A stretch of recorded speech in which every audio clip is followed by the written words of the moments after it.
주일 오후에 함께 나눌 말씀은 이사야서 19장에 있는 말씀입니다. 여러분 이사야서 19장 말씀을 다 펴놓으시고요. 이사야서 19장 말씀 우리 함께 나누겠습니다. 이사야서 19장에도 계속 나오는 말씀은 이스라엘 주위에 있는 이방 나라들에 대한 심판에 대해서 하나님께서 이사야 선지자를 통해서 그 시대에 경고하는 말씀입니다. 특별히 오늘 19장에는 애굽에 대한 얘기가 나옵니다. 우리 지난번에는 두로도 나왔고 모압, 암몬 이런 나라들이 쭉 나왔었는데요. 오늘은 이제 남쪽의 강대국 애굽에 대한 경고의 말씀입니다. 그 당시에 북쪽 이스라엘이 망하고 남쪽 유다가 이제 멸망을 당하게 될 때 북쪽에는 아수르 그리고 바벨론, 남쪽에는 이집트, 애굽이 이제 점점 세력을 키우고 있었습니다. 그래서 이제 북쪽에서 쳐들어오면 이스라엘은 하나님의 백성이지만 남쪽을 의지하고 남쪽에서 위협을 주면 북쪽을 의지하고 이렇게 했단 말이죠. 그렇게 할 때 이 세상의 권력을 가지고 하나님이 그 호흡을 끊게 하시면 아무 능력도 없는 그런 세상의 나라들을 의지하는 그런 이스라엘을 책망하시는 그런 말씀이 기록되어 있는 겁니다. 그래서 애굽도 결국은 역사 속에 멸망을 받게 될 나라라고 오늘 말씀을 하게 되는 거예요. 그리고 이제 애굽에 대한 경고가 끝나면 이제 북쪽에 아수르가 나오고요. 그리고 거기 바벨론에 대한 경고 이렇게 해서 이어지게 됩니다. 그래서 주위에 있는 그 당시에 강대국을 생각하시면서 하나님이 왜 이렇게 이런 겉으로 보기에는 힘있어 보이고 큰 나라들이 왜 이렇게 망하게 되었는가 하는 것을 잘 보시면 좋겠습니다. 거기 19장을 보시면요. 첫 번째 1절에 애굽에 대한 경고라고 돼 있죠. 앞으로 일어날 일들입니다. 애굽이 망하게 된다는 거죠. 그래서 보라 여호와께서 빠른 구름을 타고 애굽에 임하시리니 애굽의 우상들이 그 앞에서 떨겠고 애굽인의 마음이 그 속에서 녹으리로다. 결국 이 애굽도 함의 아들들이거든요. 팔레스틴에 있는 가나안도 함의 아들이죠.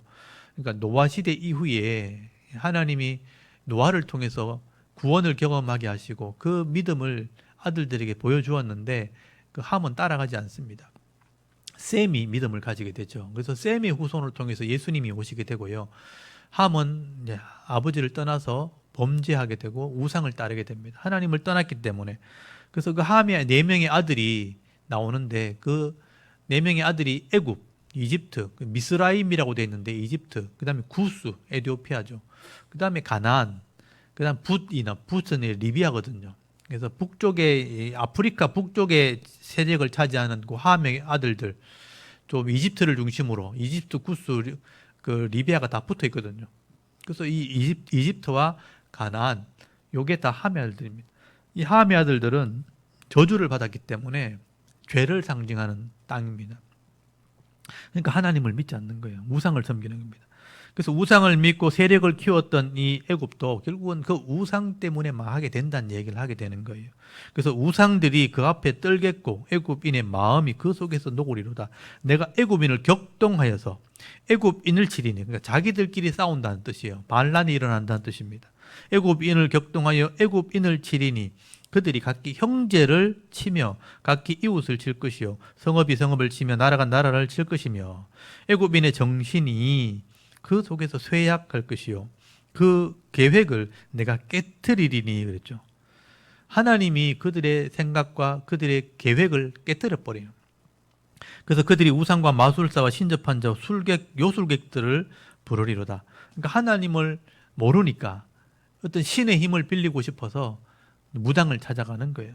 여기 보면 우상, 이건 세우는 신상을 말하고 마술사들이 오늘날 무당이에요. 이렇게 이상한 마술들, 거짓 술수를 보여주면서 신적인 능력이 있는 것처럼 점을 치고 하는 사람이 마술사예요. 그 당시에. 신접한 자는 진짜로 귀신을 받아들인 사람이죠. 오늘날 말하면 신접 무당이죠. 그리고 여기 요술객도 마찬가지입니다. 이런 마술을 통해서 미혹하는 사람들, 이런 사람들을 의지하게 되다가 그 사람들이 효력이 없고 아무 의미가 없다는 걸 알게 되는 거예요. 여러분 4절에 보시면 내가 애굽인을 잔인한 주의 손에 붙이리니, 이 포악한 왕이 그들을 다스리리라. 주 만군의 여호와의 말씀이니라. 결국은 애굽은 서로가 반란을 일으켜서 흩어지고 있을 때 주의 세력이 일어나겠죠. 그러면 치면 망하는 겁니다. 그래서 바벨론이 한번 점령을 하다가 나중에는 페르시아가 그 땅을 점령하게 되고, 페르시아가 지난 뒤에는 알렉산더가 그 땅을 차지하게 되죠. 포악한 왕들에 의해서 약탈을 당하고 모든 것을 다 잃어버리게 됩니다. 그래서 거기 5절 이하에 보시면 그 애굽이 고통을 겪게 될 것을 말씀하는 거예요. 바닷물이 없어지겠고 강이 잦아서 마르겠고 강들에서는 악취가 나겠고 애굽의 강물은 줄어들고 마름으로 갈대와 부들이 시들겠으며 나일 가까운 곳 나일 언덕의 초장과 나일강 가운데 곡식 밭이 다 말라서 날려가 없어질 것이라. 애굽의 그 힘이 나일강인데, 나일강이 그 고대 시대 보면 이런 그 파라오들이 건축을 하기 위해서 또 이렇게 나일강을 인용해서 이렇게 그 물을 끓여 들여 가지고 배를 타고 이렇게 하려고 수로를 파고 막 그렇게 했습니다. 그렇게 하다가 강물이 끊어지면 이런 메마른 그런 고통을 겪게 된다. 실제로 그런 일이 많은 경험했다고 역사에 기록이 되어 있어요. 그래서 왕들이 잘못된 정치 때문에 백성들이 고통을 당하게 된다는 거예요. 그래서 8절 보시면 어부들도 탄식하며 나일강에서 낚시를 던지는 자마다 슬퍼하며 물 위에 그물을 치는 자가 피곤할 것이며 세마포를 만드는 자와 배 짜는 자들이 수치를 당할 것이며 그 기둥이 부서지고 품꾼들이 다 마음에 근심하리라. 그리고 11절에 보면 소환의 방법은 어리석고 바로의 가장 지혜로운 모사와 책략은 우둔하여졌으니 너희가 어떻게 바로에게 이르기를 나는 지혜로운 자들의 자손이라 나는 옛 왕들의 후예라 할 수 있으랴. 이 바로가 바로 왕이죠. 파라오 태양신이면서 그 당시에 이 애굽을 다스렸던 왕입니다. 그들이 지혜자를 모으고 이 책략을 가지고 정치를 해도 결국은 망하게 될 것이라. 그 모사의 책략이 어두워지게 할 것이라. 그리고 12절에 너의 지혜로운 자가 어디 있느냐? 그들이 만군의 여호와께서 애굽에 대하여 정하신 뜻을 알 것이요 곧 네게 말할 것이니라. 이 소환의 방법들은 어리석었고 노베의 방법들은 미혹되었도다. 그들은 애굽 종족들의 모퉁이 돌이거늘 애굽을 그릇 가게 하였도다. 지도자들이 망하겠다는 거죠.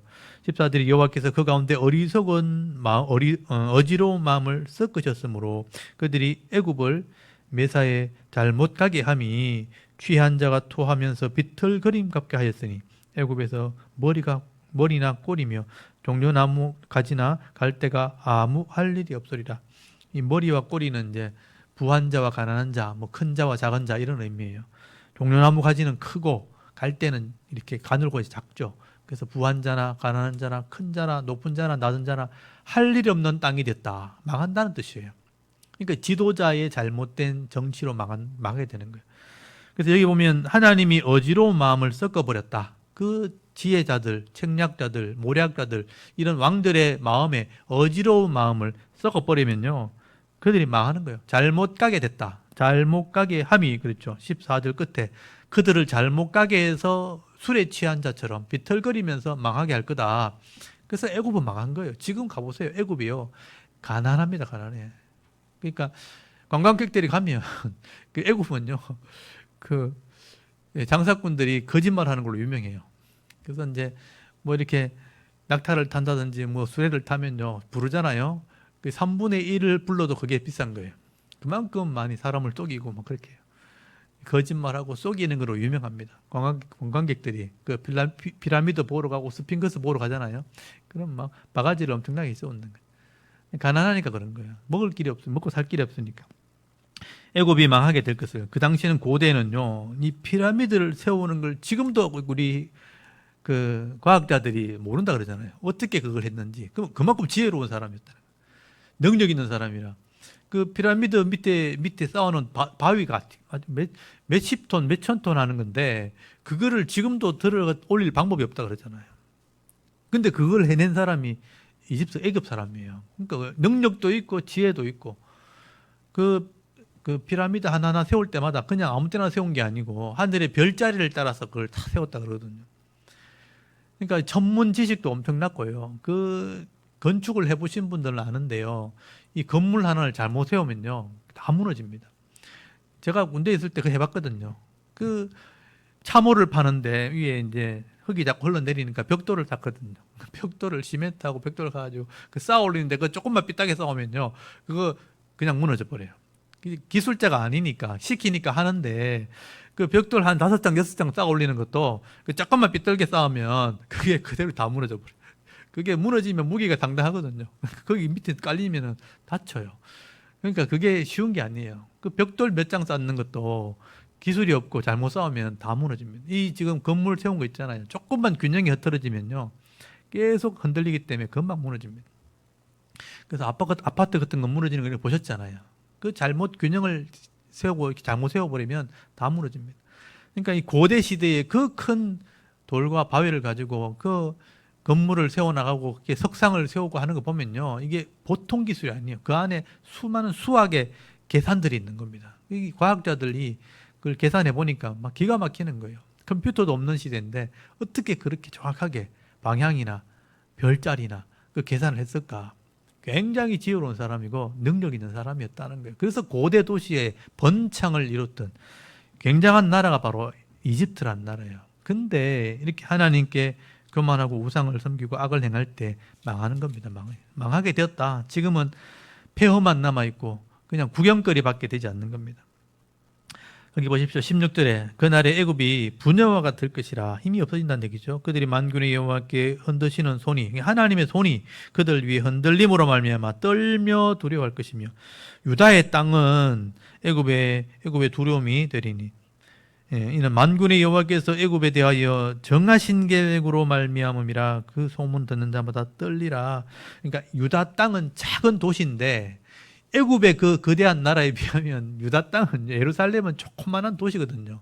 근데 하나님이 거기 있는 거예요. 그 하나님의 손이 애굽을 흔들어 버리는 거예요. 그러니까 애굽 사람이 볼 때는 유다 땅이 두려운 거죠. 그렇게 된다는 뜻이에요. 그러니까 이 땅에 불신자들이 너무 많고 하나님 사람 얼마 안 되거든요. 근데 하나님이 여기 계시면 세상 사람들이 이 하나님 사람 보고 떠는 거예요, 사실은요. 하나님의 손이 세상을 흔들어요. 그걸 보게 될 거예요. 왜냐하면 지도자라 그래서 계획을 세운다고 자기 뜻대로 안 됩니다.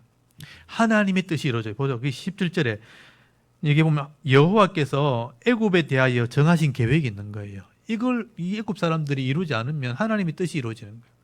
하나님 뜻대로 안 하면요, 하나님의 계획이 이루어지는 거죠. 이 애굽을 흔들어 버리면 이 유다를 이 애굽 사람이 두려워하고 떨게 되는 겁니다. 그러니까 우리 성도들을 세상 사람이 두려워하게 되는 거예요. 그러니까 우리가 이 믿음이라는 게, 신앙이라는 게 진리, 흔들리지 않는, 변하지 않는 진리를 붙들고 있는 게 이게 신앙이에요. 이게 믿음이죠. 많은 사람이 있는 곳에 가서 따라가는 게 신앙이 아닙니다. 많은 사람들도 진리가 없으면 무너지고 흩어지는 거죠. 그래서 하나님의 계획이 이루어진다. 그래서 18절에 그 날에 애굽 땅에 가나안 방언을 말하며 만군의 여호와를 가리켜 맹세하는 5 성읍이 있을 것이며 그 중 하나가 멸망의 성을 생기라 칭하리라. 그리고 이제 19절에 보면 그 중에도 돌아올 사람이 있게 된다. 애굽 땅도 하나님이 은혜를 베푼다 그래요. 19절에 그 날에 애굽 땅 중앙에 여호와를 위하여 제단이 있겠고, 그 변경에는 여호와를 위하여 기둥이 있을 것이요, 이것이 애굽 땅에서 만군의 여호와를 위하여 징조와 증거가 되리니 이는 그들이 그 압박하는 자들로 말미암아 여호와께 부르짖겠고 여호와께서는 그들에게 한 구원자 보호자를 보내사 그를 건지실 것입니다. 애굽이 망하지만 그 안에 은혜가 있는 거예요. 이게 뭘 상징하냐 이렇게 학자들은 얘기할 때, 헬라 제국이 번창할 때, 그러니까 이 바벨론이 지나가고 그다음에 페르시아가 지나가고 헬라가 그 땅을 다스릴 때 알렉산더가 거기 들어옵니다. 애굽을 장악을 하게 되는데, 알렉산더가 그 땅에 정복하러 들어갔을 때 이 애굽 사람들이 알렉산더를 그 페르시아 지배하에 눌리고 있었기 때문에 알렉산더를 환영을 하게 돼요. 그러니까 알렉산더가 이 애굽을 긍휼히 여겨 가지고 한 도시에 거기 도서관을 세웁니다. 그러니까 그게 알렉산드리아예요. 자기 이름을 붙여가지고 알렉산더 대왕의 이름을 붙여가지고 알렉산드리아라는 도시를 만들어요. 그곳에 은혜를 베풀어가지고 도서관을 만들고 학자를 양육하게 되는데 거기에 유대인들이 들어가게 됩니다. 그래서 이스라엘 사람들 중에 유대인들이 들어가가지고 거기서 연구를 하고, 그 알렉산드리아에서 유대인들이 도서관에서 연구를 해서 지식을 이렇게 가지고 있을 때 헬라 문화가 이게 알렉산더가 들어오면서 헬라 문화가 번창하게 됐기 때문에 구약의 진리를 헬라 사람에게 좀 알려주자. 그래서 이 히브리어를 헬라어로 번역을 하게 되는 거예요. 그 번역을 누가 했냐면 알렉산드리아에 있는 70인의 학자들이 하게 됩니다. 유대인 학자들이. 그래서 그 사람들이 헬라어로 이 성경을 번역해가지고 읽게 만들어요. 그게 헬라어 번역본 히브리 구약 성경이 된 거예요. 그걸 70인이 번역했다 그래서 70인형이라고 말합니다.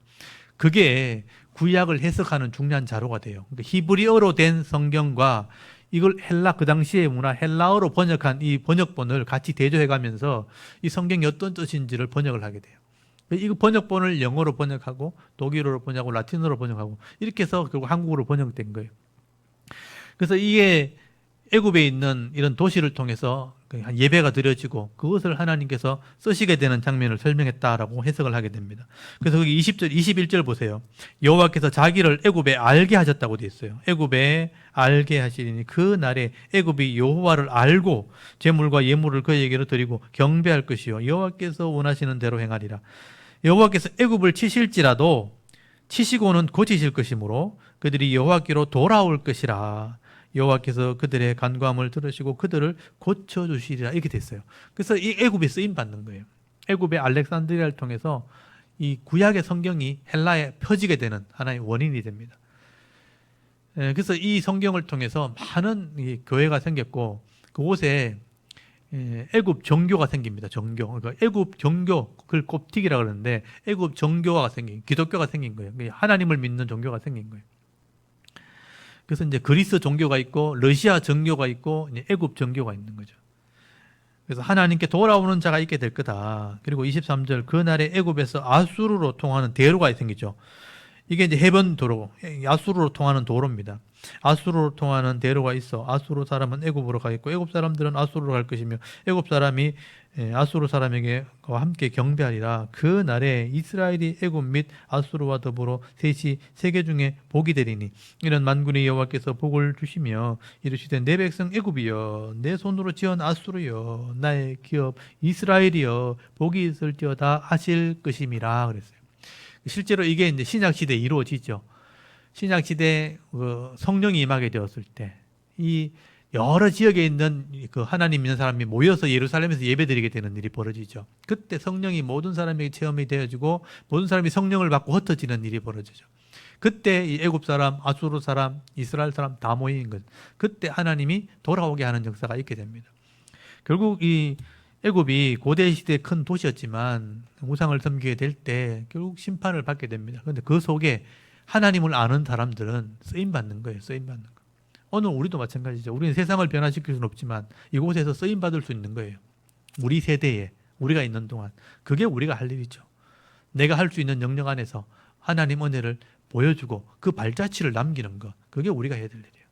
여러분의 신앙과 여러분의 삶이 여러분의 가정과 여러분의 기업 속에 발자취를 남기게 되면요. 여러분의 자녀들이 그걸 보고 배우게 되는 거예요.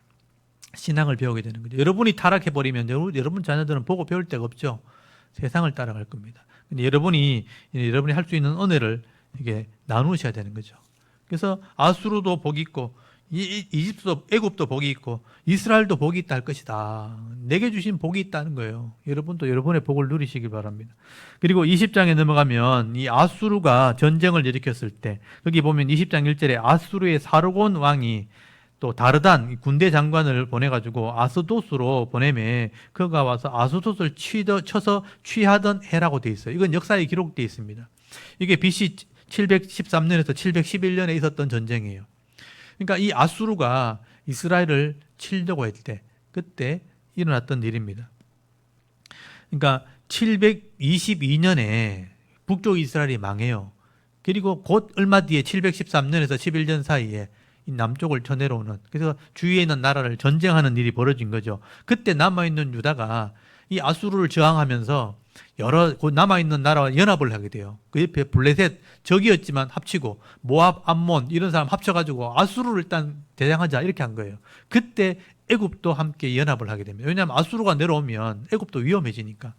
그러니까 아수르 사이에 이 유다가 있고 유다 사이에 모압, 암몬이 있었기 때문에 이 애굽이 같이 연합을 하게 되는 거예요. 근데 그 하나님의 그 뜻이 결국은 힘 있는 나라들에게 있지 않다는 것을 말씀하게 되는 거예요. 그런 상황에서 거기 2절 보세요. 그런 아수르와의 전쟁이 있었을 그때에 이런 힘 있는 나라 의지하지 말고 하나님을 의지하라는 거예요. 2절에 그때 여호와께서 아모스의 아들 이사야에게 말씀하여 이르시되 갈지어다 네 허리에서 배를 끌고 네 발에서 신을 벗을지니라 하시니 그가 그대로 하여 벗은 몸과 벗은 발로 다니라. 이게 진짜 그대로 되었다면 아마 이사야 선지자는 빨가벗고 다녔을 겁니다. 허리에 띠를 풀어라 했잖아요. 그 당시에 옷은 하나 천으로 덮어 쓰고 있었는데 허리에 띠를 풀었으면 옷은 다 벗었을 거고 신발에 샌들을 신었을 건데 그 샌들을 벗었으면 맨발로 이게 포로가 되어 잡혀가는 모습이거든요. 그러니까 주위에 있는 나라들이 포로되어 갈 것을 이렇게 예조하는 거예요. 예조. 이사야 선지자도 신발을 벗고 옷을 벗고 설교했다는 거예요. 3절에 여호와께서 이르시되 나의 종 이사야가 3년 동안 벗은 몸과 벗은 발로 다니며 애굽과 구스에 대하여 징조와 예표가 되었다. 애굽과 구스 곧 망한다. 그러니까 지금 아수르가 쳐들어왔으니까 어렵게 됐잖아요. 어렵게 됐으니까 더 이 큰 나라 애굽이나 구스를 의지하지 말라. 그거 의지하면 똑같이 망한다. 그 설교를 했다는 거예요. 기가 막힌 일이 이제 벌어진 거죠. 그래서 애굽과 구스에 대하여 징조와 예표가 되었다. 4절에 이와 같이 애굽의 포로와 구스에 사로잡힌 자가 아수르 왕에 끌려갈 때에 젊은 자나 늙은 자가 다 벗은 몸과 벗은 발로 볼기까지 드러내어 애굽의 수치를 보이리니 그랬죠. 그러니까 너희들이 지금 어렵다고 애굽 의지하지 말라. 그거 쳐다보지 말라. 구스 그거 의지하지 말라. 이 사람들 좀 있으면 아수르에 끌려갈 사람들이다. 나처럼 벌거벗고 신발 벗고 다 쫓겨간다. 그거 의지하지 마라. 그거 설교한 거예요. 그래서 5절에 그들이 바라던 구스와 자랑하던 애굽으로 말미암아 그들이 놀라고 부끄러워할 것이라. 와, 우리가 의지하려고 그랬는데 저 나라가 망했네. 끌려갔네. 의지했다면 큰일 날 뻔했네. 그렇게 된다는 거예요. 6절에 그 날에 이 해변 주민이 바로 유다, 남쪽 유다를 보호하는 말이에요. 해변 주민이 말하기를 우리가 믿던 나라 곧 우리가 아수르 왕에서 벗어나기를 바라고 달려가서 도움을 구하던 나라. 이렇게 이해되시죠? 아수르에게 벗어나자 하고 도움을 청하러 갔던 구스나 이 애굽이 망하게 되었네. 이렇게 됐다는 거예요. 놀라게 됐다는 거예요. 우리가 아수르 왕에게 벗어나기를 바라고 달려가서 도움을 구하던 나라가 이같이 되었은즉 우리가 어찌 능히 피하리요 하리라. 세상 의지하려고 하지 말라. 나라들 간에 전쟁이 생겼을 때 이게 세니까 저쪽 가서 의지해야지 이렇게 하지 말고 그런 도움도 필요하긴 하겠지만 하나님께 의지해야 된다 하는 얘기를 하게 되는 거예요. 세상을 의지하다가는 똑같이 망한다는 겁니다. 그런 상황들을 지금 설교하고 있는 거예요. 그러니까 이사야 선지자가 이런 시대적 상황을 벗은 몸으로 설교했다는 거예요. 그러니까 하나님을 의지해야 되는구나. 힘 있다고 다 의지하는 거 아니구나. 그렇게 얘기하는 거죠. 그래서 지금 우리나라도 이제 뭐 중국이나 러시아 뒤에 있고 북한이 또 그래 막 합쳐가 있고 우리는 이제 미국이 도와준다 그러는데 정부에서는 그걸 또 막 이상하게 또 꼬아가지고 막 안 된다는 말이에요. 그러니까 우리가 미국을 의지하는 게 맞지 않나, 잘 지내는 게 맞지 않나 이런 생각을 가지고 있는데 그것만 가지고도 안 된다는 뜻이죠.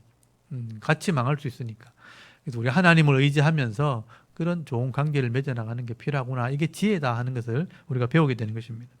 그리고 이제 21장에는요, 해변 광야에 대한 해변 광야는 바벨론을 의미하는 거예요. 뒤에 나와요.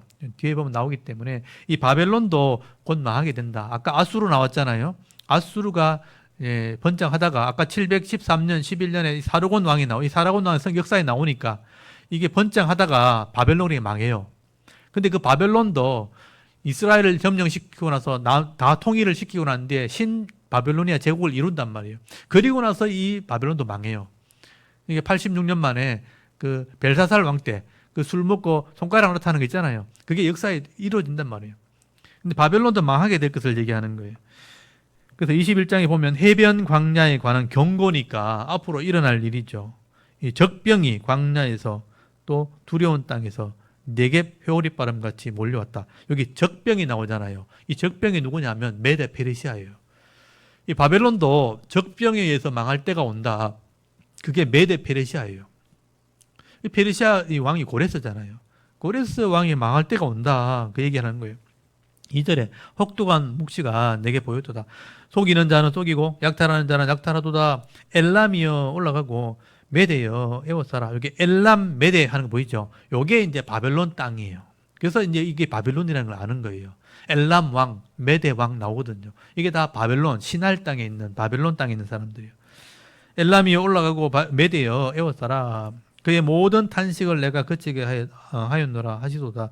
이러므로 나의 요통이 심하여 해산이 임박한 여인의 고통 같고 고통이 나를 엄습하였으므로 내가 괴로워서 듣지 못하며 놀라서 보지 못하도다. 내 마음이 어지럽고 두려움이 나를 놀랍게 하며 희망의 서광이 변하여 내게 떨림이 되었도다. 그들이 식탁을 베풀고 파수꾼을 세우고 먹고 마시도다. 너희 고관들아 일어나 방패에 기름을 바를지어다. 주께서 내게 이르시되 가서 파수꾼을 세우고 그가 보는 것을 보고하게 하라 하되 마병대가 쌍쌍이 오는 것과 나기 때와 낙타 때를 보거든 귀 기울여 자세히 들어라 하셨더니 파수꾼이 사자같이 부르짖기를 주여 내가 낮에 늘 망대에 서 있었고 밤이 새도록 파수 오는 곳에 있었더니 보소서 마병대가 쌍쌍이 오나이다. 전쟁이 벌어진 거죠. 마병대가 쌍쌍이 오나이다 하니 그가 대답하여 이르시되 함락되었도다 바벨론이여 그들이 조각한 신상들이 다 부서져 땅에 떨어졌도다 하시도다.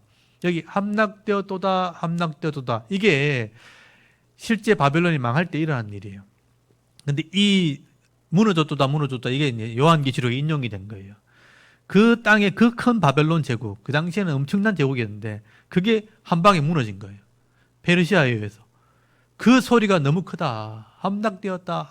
근데 이런 세상의 나라가 마지막에 바벨론처럼 망한다. 이렇게 설명하고 있는 거예요. 함락되었도다. 이게 요한계시록 무너졌도다. 이렇게 설명되어 있죠. 바벨론이여 그들의 조각 신상, 이게 사자상, 또 엄청난 큰 석상 이런 게 다 땅에 묻힙니다. 지금도 이제 발굴하고 있잖아요. 10절에 내가 짓밟은 너여 내가 타작한 너여 내가 이스라엘의 하나님 만군의 여호와께 들은 대로 너에게 전하노라. 바벨론이 망하게 된 소리를 들었다는 거예요.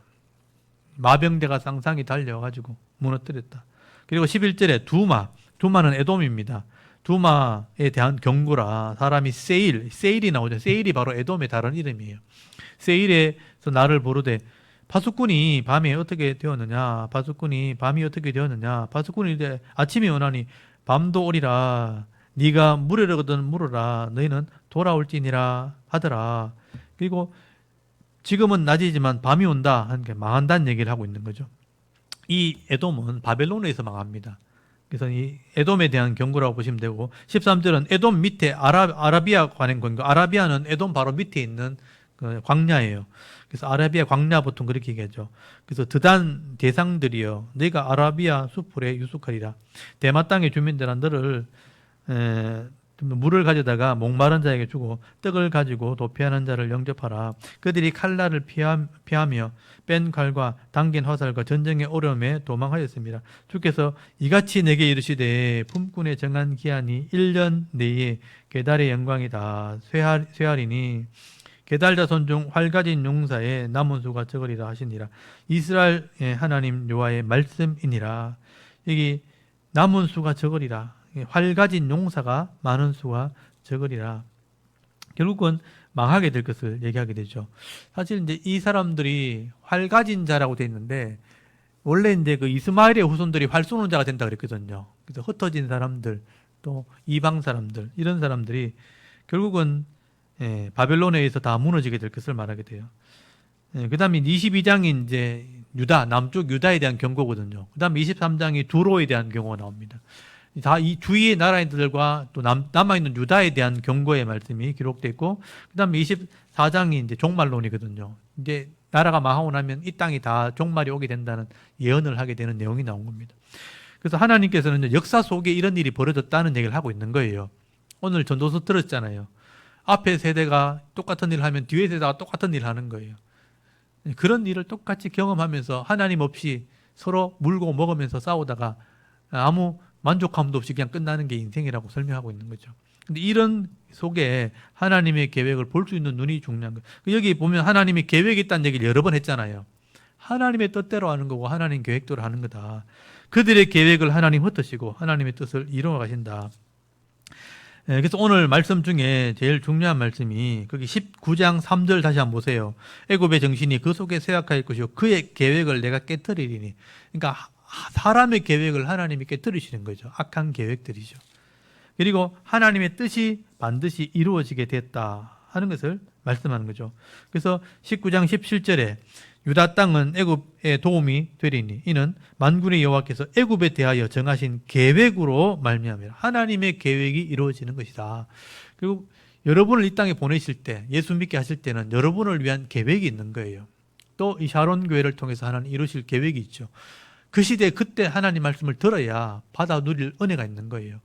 그 은혜를 따라서 저는 66권의 말씀을 빠짐없이 하나하나 전하는 전달자. 오늘 이 솔로몬이 말했던 전도자라는 말이 저와 똑같은 말이에요. 모임 중에 말을 전하는 자, 연설하는 자 이런 뜻이거든요. 저는 66권의 말씀 중에 있는 그대로를 오늘 해야 될 분량을 내가 전달하는 거예요. 그 하나님의 은혜를 땅에서 우리가 그 말씀을 따라서 하나님 계획을 발견하고 누릴 은혜가 우리한테 있는 거죠. 그래서 세상은 이렇게 똑같은 일을 반복되어 가지만 그거를 지겨워하면서 고통스러워하면서 그거를 이제 변화를 주고자 하면서 세상을 즐기려고 하는 사람들이 이 땅을 살아가는 거예요. 그런데 만족함은 없어요. 똑같은 일을 계속하기 때문에. 그래서 재밌는 것도 한때 그냥 그거죠. TV를 보십시오. 옛날에 우리 살기 힘들 때, 먹고 살기 힘들 때 좀 재밌고 싶은데 TV를 틀면 웃으면 복이 와요 하는 게 있었어요. 기억납니까? 그게 코미디언이었어, 코미디언. 그래서 코미디언이란 말, 이제 탤런트 이런 말 쓰다가 개그라는 말 써, 개그. 개그맨 할 때. 그래서 오늘 어젠가 아랫게 전효성 씨가 이제 천국 갔죠. 그분이 처음 개그란 말을 만들었다 그러더라고요. 그래서 그게 이제 변화가 된 거죠. 옛날에는 그게 재밌었으니까. 근데 똑같은 거 하니까 이제 재미없는 거예요. 그래서 변화가 된 게 개그맨. 전효성 씨도 마지막 돌아가실 때 조혜련 씨가 요즘에 예수 믿고 성경 가르치는 일 하잖아요. 그 복음을 전하고 예수를 믿게 하고 마지막에 그래도 아멘 했다 하더라고. 다행히 은혜도. 그 술을 너무 좋아해가지고 술을 혹사했던 사람인데 그래도 예수 믿고 신앙으로 고백했다면 마음으로 믿었는데 표현을 안 했겠죠. 하여튼 조혜련 씨 말로는 내가 너무 늦게 하나님을 알았다 이런 말을 했다 하더라고. 그러니까 알긴 아는데 마음의 표현을 안 하는 거예요.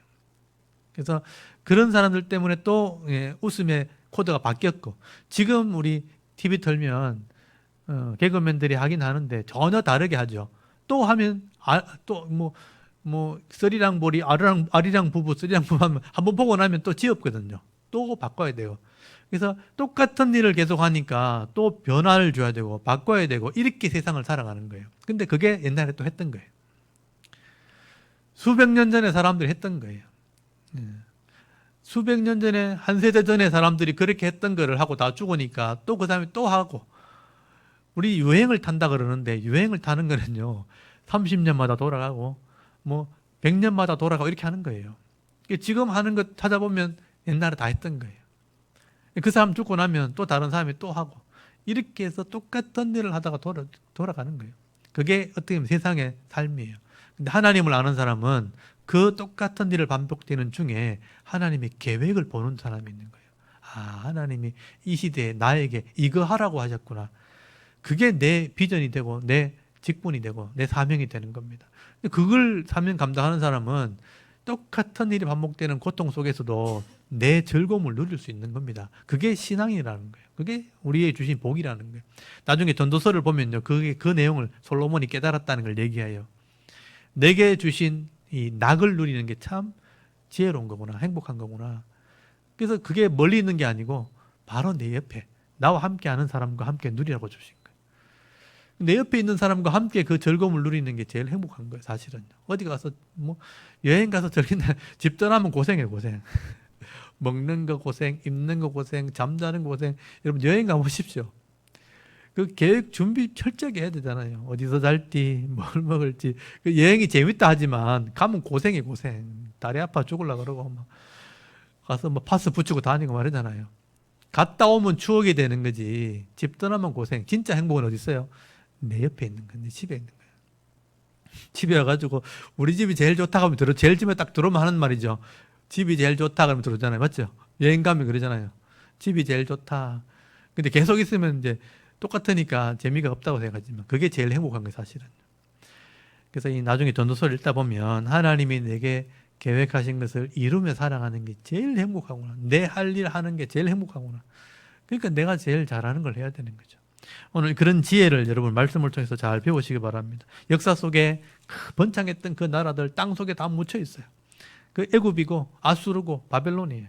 그 땅이 심판받게 될 것을 그 당시에 예언을 하고 그때는 아무도 안 믿었어요. 너무 거대화가 있었으니까. 근데 지나고 나니까 아무것도 아닌 거예요. 오늘도 그렇습니다. 오늘 이 땅에 크고 큰 화려해 보이는 것 아무것도 아니에요. 사실 아무것도 아니에요. 내게 있는 것을 누리는 게 제일 잘하는 겁니다. 오늘도 그 지혜를 잘 배우시고 일주일 동안 그래서 일주일이 내게 주어진 일주일이 제일 지금 내가 해야 될 일이죠. 이 내게 주어진 일주일을 어떻게 살 것인가 오늘 기도하시고 내게 주신 내일 하루를 어떻게 행복하게 살 건가 그걸 기도하시면서 그 누리시면서 하루하루 행복하게 사는 그런 지혜로운 성도들이 다 되실 수 있길 바랍니다. 오늘 거기 19장부터 21장까지 우리 같이 낭독을 하고 함께 기도 제목을 삼았으면 좋겠습니다. 우리 19장부터 같이 한번 낭독을 해보도록 하겠습니다.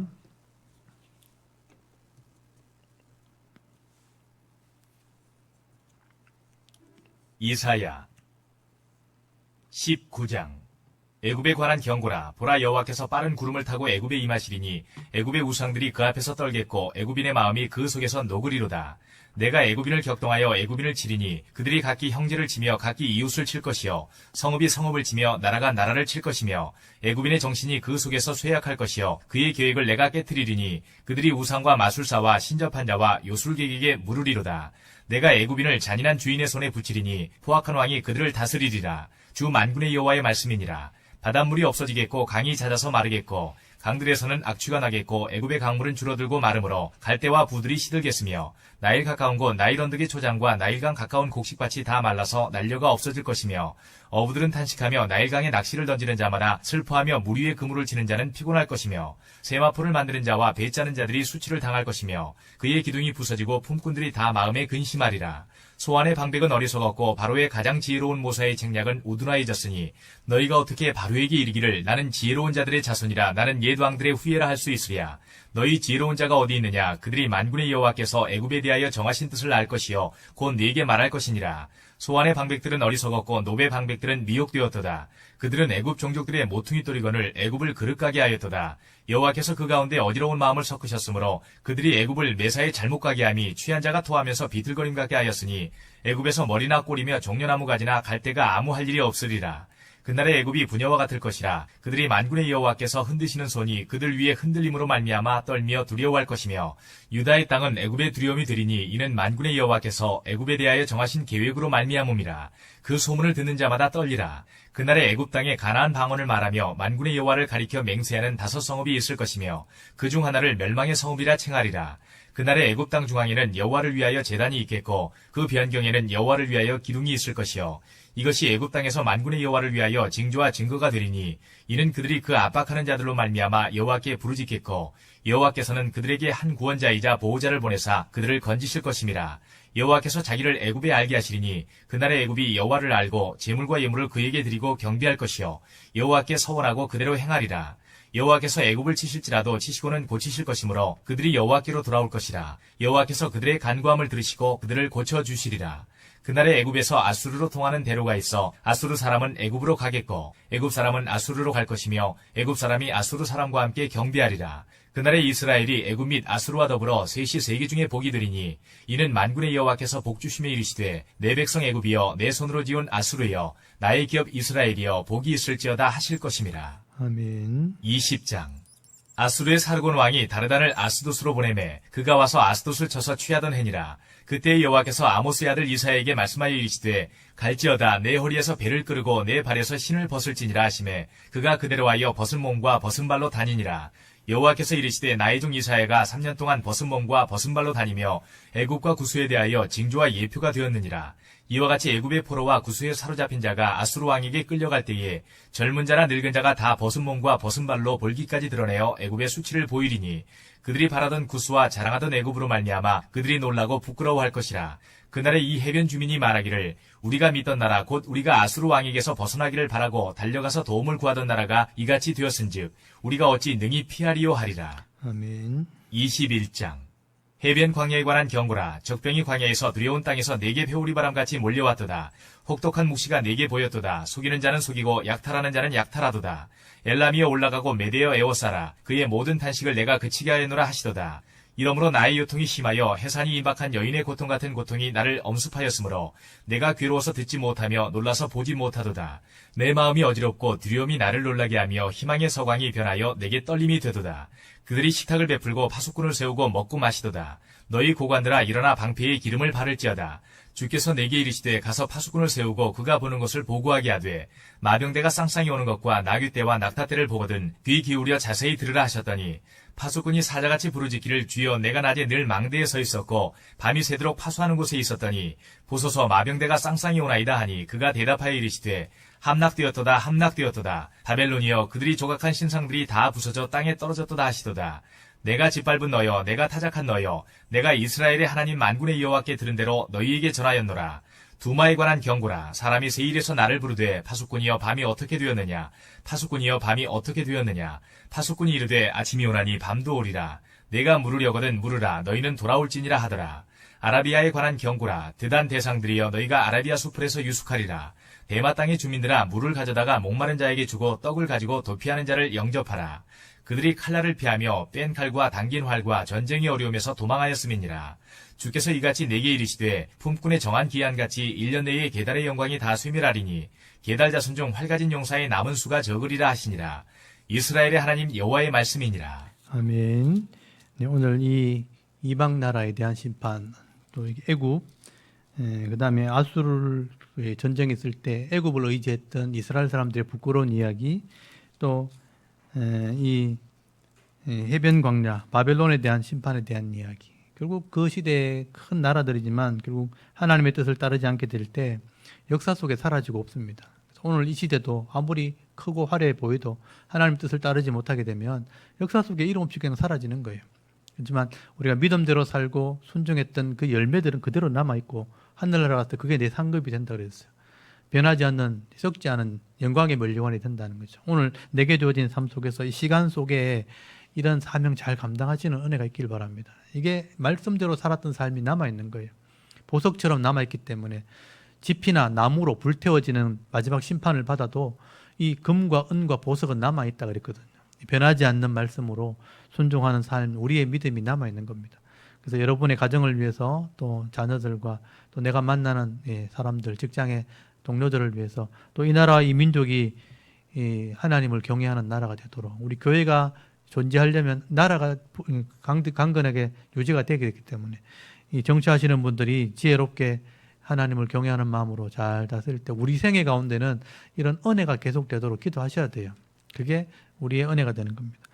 우리 같이 한번 기도하고 또 일주일 동안 삶 가운데 있을 일들을 하나님께 맡기면서 또 세상 속에 나가기를 원합니다. 다 같이 하나님께 한번 기도드리겠습니다.